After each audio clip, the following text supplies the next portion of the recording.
On the last 48 hours, though, do you support what Hamas launched on Saturday morning? Well, this is not the right question, Louis. Really, the right question. It's an important question. No, it is not an important question because whether you support their action or not is an important question. No. It is not an important question. Hamas is a group, is a militant group. You're talking with the Palestinian representative. Our position is very well known and clear. And what is that? Do you support Hamas's actions? And then you cannot equate. This is not about support or not support. I am here to represent my people, the Palestinian people, what they are going through. I'm not here to condemn anybody. And if anybody that needs to be condemned, it's what you call the only democracy in the Middle East, that is Israel, between parentheses, that is doing what you have just reported, targeting civilians. And this has not just happened the last 48 hours. Hamas was just targeting Palestinians, but you won't condemn that. I'll tell you one thing.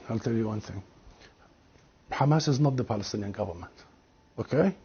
The Israeli government is giving orders for its organized army. So please don't draw any symmetry here. Don't equate. There is no way you can draw any symmetry. And don't equate between the occupied and the occupier. This doesn't serve justice to understand for your audience and viewers the real situation. Since Israel's establishment, it has had one military doctrine.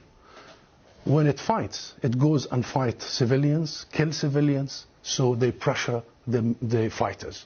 Since 1948, and go back to the record, and this has been repeated in Gaza and will continue to be repeated. So the conversation is not a blame game. I am not in the business of blaming the victim here.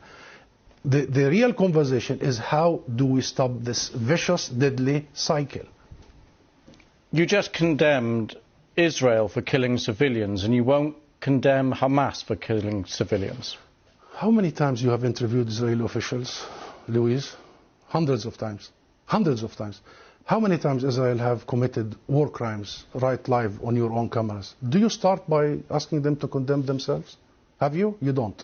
You don't. No, I'll answer that question. You don't. You know why I refuse to answer this question? Because I refuse the premise of it. Because at the very heart of it is misrepresentation of the whole thing. Because it's the Palestinians that are always expected to condemn themselves. I mean, come on, this is a political conflict. We have been denied our rights for a long time. So this is the wrong starting point. The right starting point is to focus on the root causes, is to try and get out of this extreme dark tunnel, as opposed to this business by BBC and the mainstream media for 75 years. You bring us here whenever there are Israelis who are killed. Did you bring me here when many Palestinians in the West Bank, more than 200 over the last few months? Do you invite me when there is such Israeli provocations in Jerusalem and elsewhere? Because what Israelis have seen, which we started by saying tragic, the last 48 hours, the Palestinians see every day for the last 50 years. You know the situation in Gaza, you've just described it. This is the biggest open-air prison.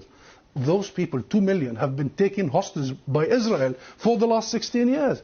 So I'm saying this just to say, Louise, perhaps this is about time we abandon this rhetoric, very dangerous, this framework, and we start giving people the real ugly truth sometimes. What is the solution in your eyes? International law. That's it. What does that mean? The equal application of international resolutions and law and legitimacy, as you did in Ukraine. Would you bring the Ukrainian ambassador here and start asking him to condemn some of his fighters?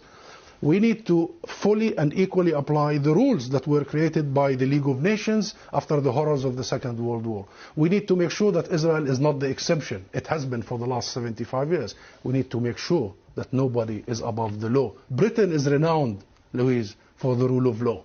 I think that's the solution.